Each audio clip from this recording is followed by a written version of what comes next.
तो सबसे यही प्रार्थना करेंगे कि होली महोत्सव प्रहलाद जी के द्वारा प्रकट किया गया है। जब प्रहलाद जी किसी भी प्रकार हिरण्यकश्यप के मारने से नहीं मरे तो उसकी बहन होलिका थी, वो हिरण्यकश्यप को उदास देखा तो उसने कहा भैया उदास क्यों हो? तो उनका ये प्रहलाद मर नहीं रहा, तो उनका आज मर जाएगा। लकड़ी का बहुत सा ढेर लगाया जाए और उसमें लेकर हम प्रहलाद को बैठ जाएंगे तो हमें अग्नि से वरदान मिला है, एक पट, शीतल पट, जिसको हम ओढ़ लेंगे तो हमारा रोम भी नहीं झुलसेगा और प्रहलाद मर जाएगा। बड़ा प्रसन्न हुआ हिरण्यकश्यप। उसने बहुत लकड़ी का पहाड़ लगाया, उसमें ऐसा बनाया जिसमें प्रहलाद जी को लेकर उनकी बहन बैठ गई। प्रहलाद जी की बुआ हुई हिरण्यकश्यप की बहन। आग लगा दी गई तो भगवान की कृपा से ऐसी वायु चली कि शीतल पट प्रहलाद जी के ऊपर आ गया और वो जलकर राख हो गई। तो जितने प्रहलाद पक्ष के थे सुबह वहां जब गए तो देखा प्रहलाद जी बैठे हुए, बड़े आनंदित थे। ढोल मंजीरा कीर्तन से होली की पूजा की और आपस में गुलाल रंग लगाकर खेल रहे, नाम कीर्तन कर रहे, पद गा रहे कि प्रहलाद जी भगवान की भक्ति से बच गए। तो ये उत्सव मनाया जा रहा है। ये देखो, सबसे प्रार्थना है कि अपने लोगों को जो सौभाग्य मिला वो ब्रह्मा को भी नहीं मिला है। लाडली जी के महल में प्रियालाल के साथ और गुरुदेव के साथ होली जैसे परस्पर खेली गई ना, अब हम इस बात का सौभाग्य जो उदय हुआ है इसको कभी दुर्भाग्य में न बदलें। अपनी स्वामिनी जी के अनन्य होंगे तो जो ये आपको बाहरी सुख दिखाई दे रहा है यही आंतरिक प्राप्त होगा। प्रिया प्रीतम की दिव्य होली लीला में हमारा प्रवेश होगा। ये जो आपके गुलाल लगा है ना, ये रंग लगा है ना, ये संसारी रंग नहीं है, आप ध्यान रखना। ये प्रियाजू का प्रसादी है और कहीं न कहीं तुम्हारा जो भाव है गुरुदेव के हाथ से पड़ा हुआ रंग है। रंग प्रिया प्रीतम का और अंग्रेजी गुरुदेव तो रंग कैसे उतर सकता है? बस हमारे हृदय में यही प्रिया प्रीतम का प्रेम रंग सदैव बसे। हम अपनी लाडली जी के साथ ऐसे ही होली खेले जैसे हम खेल रहे। सब स्वस्थ रहें, सब प्रसन्न मन से नाम जप करें, पवित्र आहार करें और किसी से भी होली न खेलें।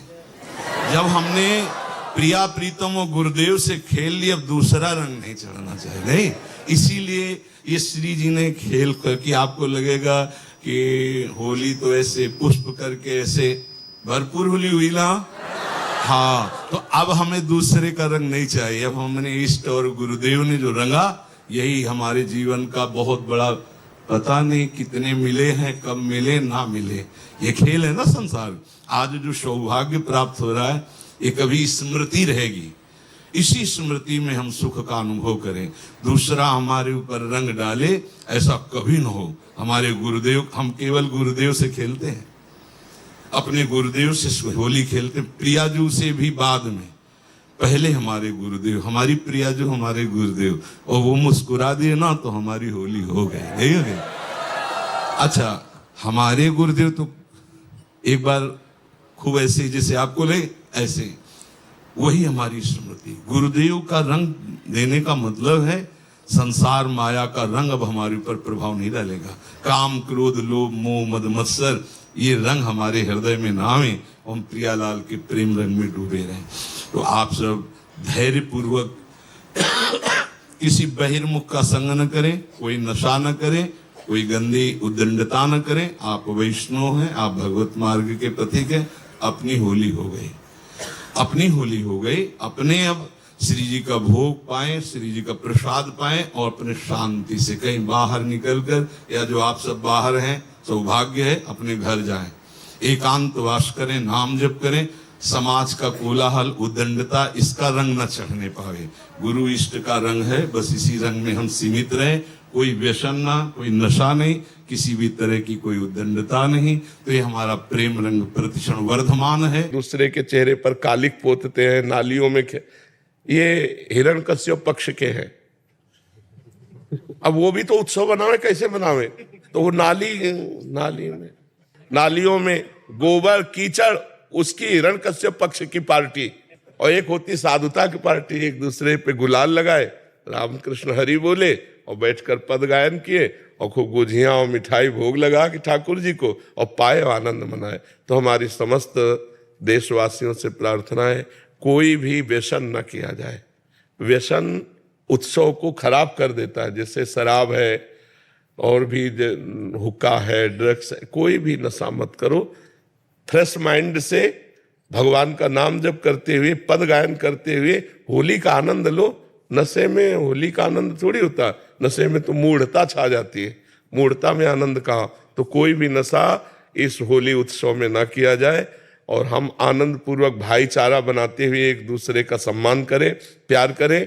जो हमसे दुश्मनी मानते हैं, होली के दिन हम उनके भी घर जाएं और उनके गुलाल लगावें और उनसे प्यार करें। हमारा एक भी दुश्मन विश्व में ना हो, यही सबसे बड़ी हमारी प्रार्थना है। हमारे आचरण पवित्र हो, हमारा व्यवहार पवित्र हो, हमारा चिंतन पवित्र हो, तो होली सार्थक है। नहीं, कितने लोग नशा करके झगड़ा कर लेते हैं, कितने लोग अपनी हानि कर लेते हैं। अच्छा, आँख कितनी सूक्ष्म वस्तु है, उसकी आंख में अगर देखने में कमी आ जाए या चोट लग जाए, गुलाल तो गुलाल कीचड़ फेंकते हैं, कपड़ा फाड़ देते हैं, शराब पिए, उद्दंडता, ये सब ठीक नहीं। ऐसा होली उत्सव न मनाए जो सभ्यता के खिलाफ हो, समाज के खिलाफ हो, हमारे धर्म के खिलाफ हो, अध्यात्म के खिलाफ हो। ऐसा कोई कार्य न करें। सबसे पहली बात है कि शराब न पिएं, जो शराब पीते हैं होली उत्सव में स्वाहा कर दें। और दूसरी खास बात है, मांस न खाएं, क्योंकि आप भले जीव हत्या नहीं करते लेकिन आप हिस्सेदार हुए, क्योंकि आप खरीद के लाते हो और खाते हो, तो आप हिंसक ही माने जाओगे। तीसरी बात, किसी माता बहन की तरफ गंदी दृष्टि मत देखो, जैसे तुम्हारी बहन ऐसे दूसरे की बहन। तो आप पवित्र ब्रह्मचर्य रहिए और जो अपनी पत्नी है उसी पे अनुराग कीजिए। ये तीन बातें छोड़ने की कोशिश कीजिए, शराब, मांस, व्यभिचार के द्वारा अपराध बन जाएगा। वैष्णव धाम में किसी के भी दोष दर्शन न करना और दोष दर्शन न कहना और दोष की बातें न सुनना, ये हम सबसे पहला नियम ले। और दूसरी बात है, धाम आदि में आए, जैसे हम आवे तो हमको जो गृहस्थी के भोग विलासिता है वो नहीं करने चाहिए। अब घर गृहस्थी में तो सब भोगते ही हो, जब धाम आए हो तो ब्रह्मचर्य से रहो। 6 दिन रहो, 2 दिन 4 दिन ब्रह्मचर्य से रहो और अपने धन की कमाई का ही भोजन पावें, कहीं भी हलवा पूड़ी बटरा हो ना पावें।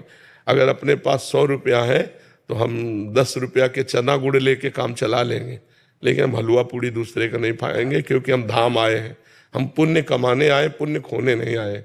अपना भोजन धर्म के द्वारा कमाए हुए अर्थ से किसी का दोष दर्शन न करना और निरंतर भगवान का नाम चिंतन करना। और हो सके अगर 3 दिन रुके तो 1 दिन उपवास करना, 1 दिन भूखा रह करके जल आदि के द्वारा या फल आदि के द्वारा प्राणों का पोषण करके, एक बार 24 घंटे में एक बार फल आदि का पोषण करके तीर्थ में 1 रात उपवास करें, 24 घंटे उपवास करें और 1 भी मिनट खाली न जाने पावे। कभी भगवान नाम कीर्तन कर रहे हैं, कभी भगवान के दर्शन कर रहे हैं, कभी भगवान के चिंतन में है, क्योंकि धाम आए हैं ना, तो अब फुर्सत मिल गई, जितना समय मिला उतना भगवान का नाम। और यहाँ अगर हो सके तो आपको ऐसा लगता हो कि 10 रुपया हमारे पास है जो हम दान पुण्य कर सकते हैं, तो 10 रुपया के 1 किलो बाजरा, आधा किलो बाजरा जो भी मिलता हो ले लिया और पक्षियों में डाल दिया, तो कितने लोग, कितने मतलब पक्षियों का पेट भर जाएगा। कुछ न कुछ परोपकार करना चाहिए, कुछ न कुछ दान पुण्य करना चाहिए। धाम में आकर के नहीं है तो हम किसी संत को